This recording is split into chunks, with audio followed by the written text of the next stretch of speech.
Hello. Hello, hello, hello, hello. Um, hi. Let me get my cat. There she is. Say hello.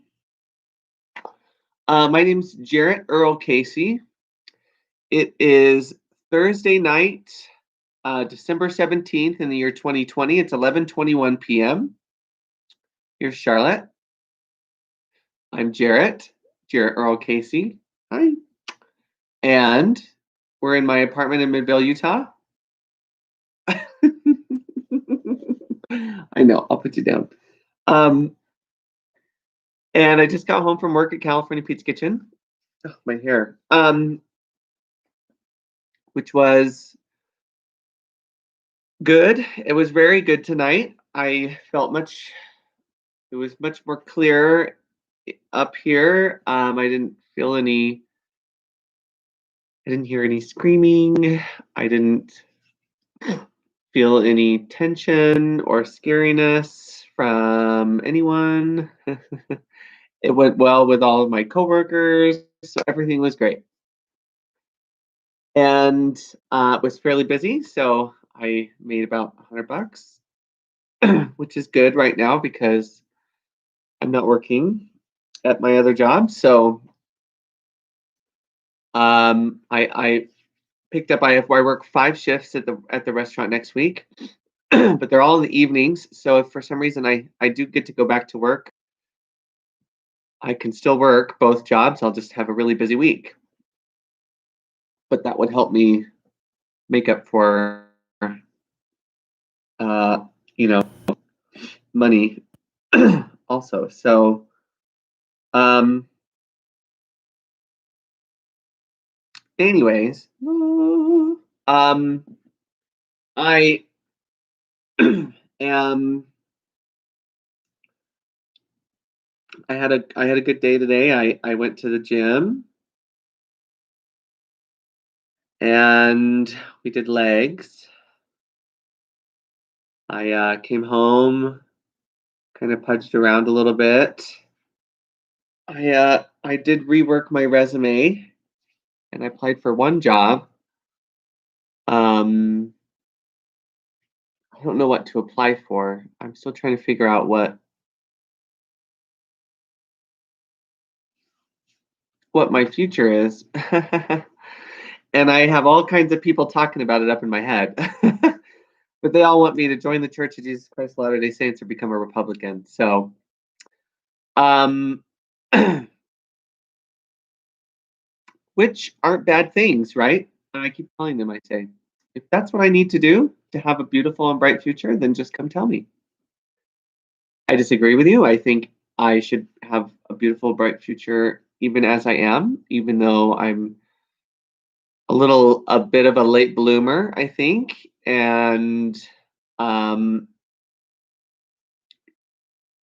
I am just coming out of a very difficult, not extreme addiction, but it was a very mild addiction, but it was very difficult for me nonetheless. I guess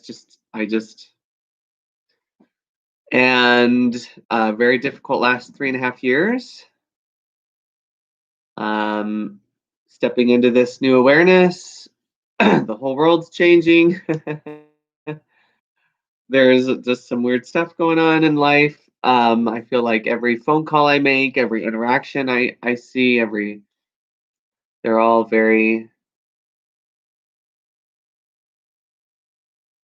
interesting, very different. I'm not the only one with more than one. Like I have, I'm sure you've noticed I have more than one voice come through me. I'm noticing that in other people too. So I know that everyone else is also going through something, but I seem to be the only one talking about it. Well, I talk about it here, and I talk about it with some people.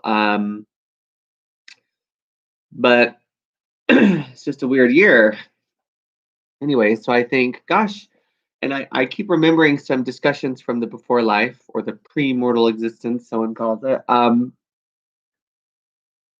But one of them I remember talking about was that my half-life would be kind of my low. So I think right now I seem to really be struggling, but I'm like, you know what? It's really not that bad.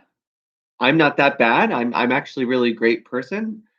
And if this is the worst I'm gonna ever be, then I think I'm doing pretty good. And in that conversation that I remember, if I could get through my half-life and just keep going, that it'll start to get a lot better, and that I'll start to get a lot better, and life will start to get a lot better. So I'm just trying to make it through this slump or this hump, and hopefully life will get a lot brighter and more and everything in the next year or two. Um, Also, I have all these memories from the future of this life, different possible futures, and most of them end next year. And a lot of them, I end up being killed or committing suicide. Um, and a couple I'm taken into slavery. So I hope none of those things happen. I guess I just have to make it through the next year without those things happening, without committing suicide or being murdered or worse. And I think those things all had happened because I I because this is my slump and this is my half-life slump or whatever. And I just didn't make it through, or I guess people just ran out of patience with me or just got upset with me. But I'm just gonna keep reminding myself that if I can make it through, that life will get a lot better. And I'm hoping that all the people in my life can also hold on for that and hope for that. Um, so that no terrible things happen and I can continue in my life and step into my light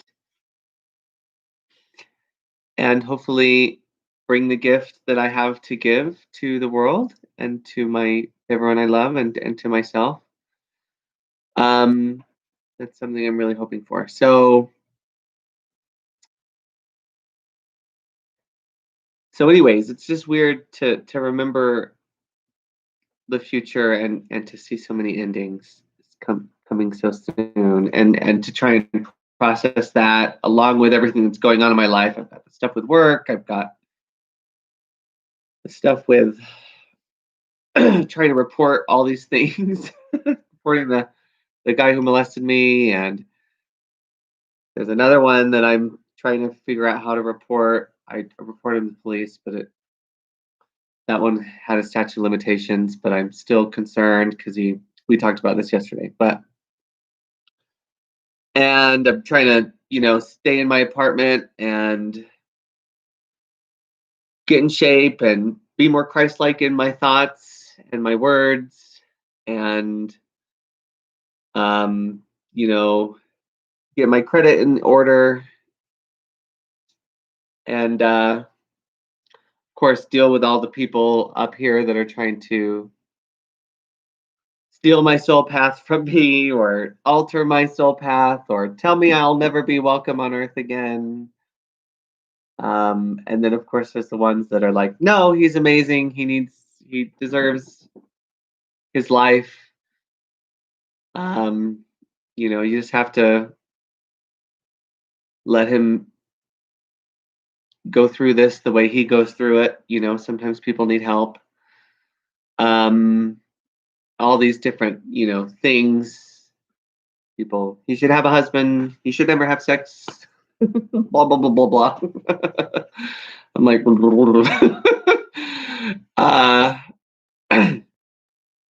and there's the energy from the electronics. I'm like,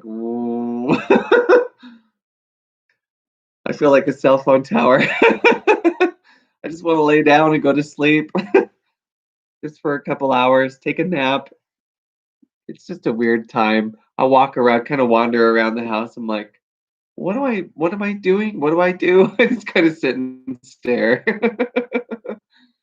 But I'm getting through it. I'm getting through it. And other times I'm really productive. So um, there's just all these memories. Oh my gosh. Awakening is no joke. But I laugh anyways, and I wish I were alone. I just wish I had someone here to share it with, or someone to talk about it with, or to give me a little encouragement and guidance. I did talk to my so yesterday I talked to my friend Kisa. Today I talked to her mom, Jana, who is just I love her so much. She's kind of crazy, but she gets it, I think. Some of her stuff she says, I'm like, what are you talking about? But other stuff, I'm like, totally, word, I get it. I see you. um, and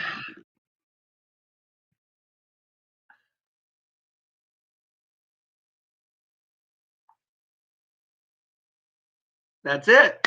That is it. I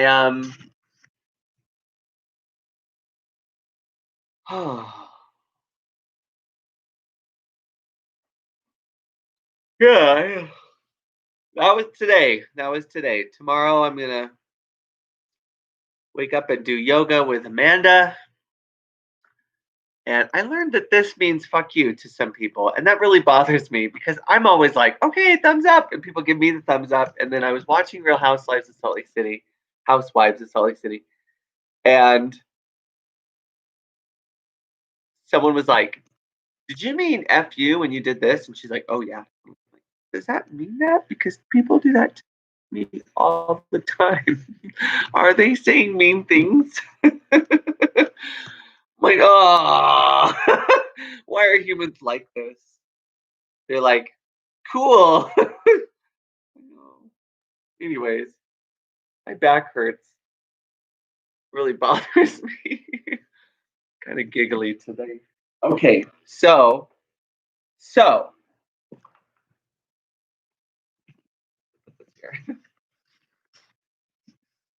maybe, bro. There we go. Okay. All right. So we're gonna read from Un Curso de Milagros. Oh, this looks nice. So, chapter 12, the Holy Spirit's curriculum, section 2, the way to remember God. And I'm going to turn this lamp on.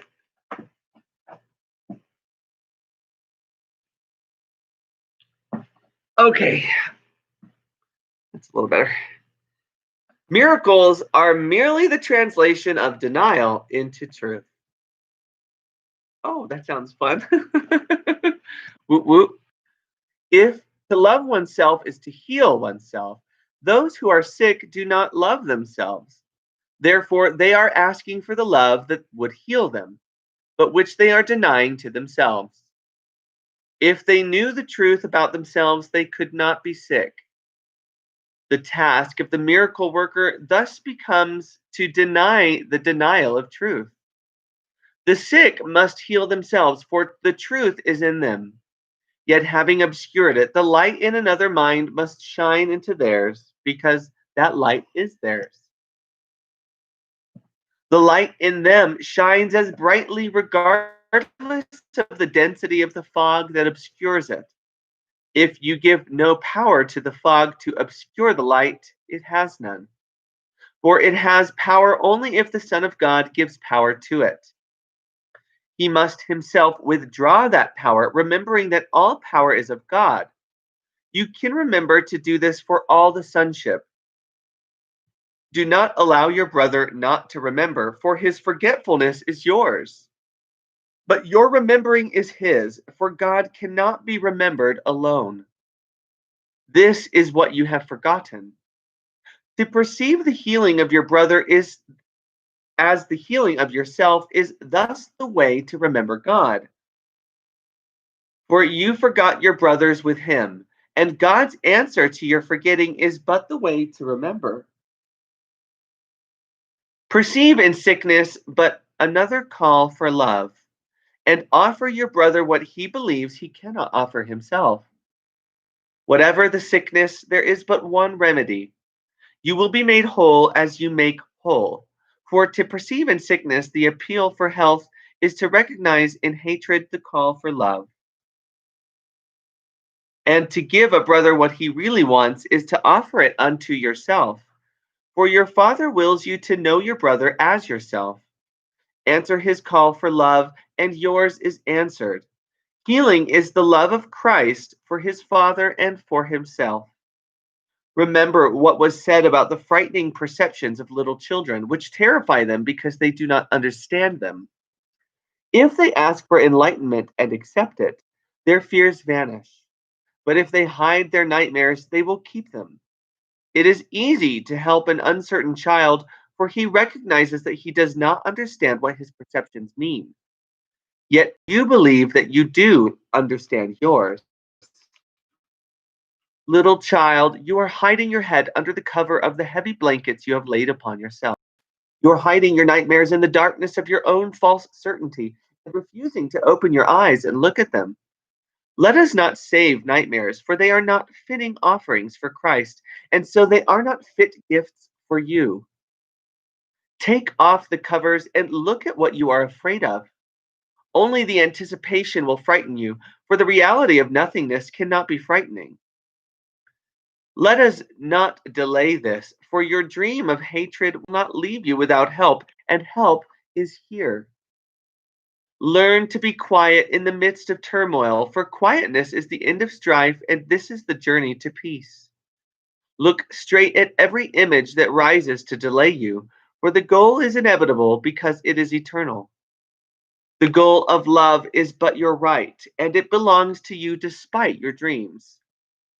You still want what God wills, and no nightmare can defeat a child of God in his purpose. For your purpose was given you by God, and you must accomplish it because it is his will. Awake and remember your purpose, for it is your will to do so. What has been accomplished for you must be yours. Do not let your hatred stand in the way of love, for nothing can withstand the love of Christ for his Father, or his Father's love for him. A little while, and you will see me, for I am not hidden because you are hiding. I will awaken you as surely as I awakened myself, for I awoke for you. In my resurrection is your release. Our, our mission is to escape from crucifixion, not from redemption. Trust in my help, for I did not walk alone, and I will walk with you as our Father walked with me. Do you not know that I walked with him in peace? And does that not mean that peace goes with us on the journey? There is no fear in perfect love. We will but be making perfect to you what is already perfect in you. You do not fear the unknown, but the known. You will not fail in your mission because I did not fail in mine. Give me but a little trust in the name of the complete trust I have given in you, and we will easily accomplish the goal of perfection together. For perfection is and cannot be denied. To deny the denial of perfection is not so difficult as to deny truth, and what we can accomplish together will be believed when you see it as accomplished. You who have tried to banish love have not succeeded, but you who choose to banish fear must succeed. The Lord is with you, but you know it not. Yet your Redeemer liveth, and abideth in you in the peace of out of which he was created. Would you not exchange this awareness for the awareness of fear? Would you not exchange this awareness for the awareness of fear? When we have overcome fear not by hiding it, not by minimizing it, and not by denying its full import in any way, this is what you really see. You cannot lay aside the obstacles to real vision without looking upon them, for to lay aside means to judge against. If you will look, the Holy Spirit will judge, and he will judge truly. Yet he cannot shine away what you keep hidden, for you have not offered it to him, and he cannot take it from you. We are therefore embarking on an organized, well structured, and carefully planned program aimed at learning how to offer to the Holy Spirit everything you do not want. He knows what to do with it. You do not understand how to use what he knows. Whatever is given him that is not of God is gone. Yet you must look at it yourself in perfect willingness, for otherwise his knowledge remains useless to you. Surely he will not fail to help you, since help is his only purpose. Do you not have a greater reason for fearing the world as you perceive it than for looking at the cause of fear and letting it go? For so I love this, and I remember where he talks to us about, you know, the Father was with him when he walked, and he's with us as we walk, and that we're never alone. Although he says we don't do this alone. So not only does he walk with us, but we really don't do this alone. We do it together. We do it as one. Um, but there is no fear in perfect love. Our Redeemer liveth. I love that song. I know that my Redeemer lives. It comes on while I'm sleeping sometimes. So nice. Alexa just likes to play some LDS hymns. I never even played one myself. I just told her to put on a relaxing piano station and she just filters them right in. She loves to do that. So I'm like, how does she know? She probably hears me pray. But anyways, I'm going to bed. I'm super tired. It's 11:43. Have a wonderful night. I love you. I'll see you tomorrow. You're amazing.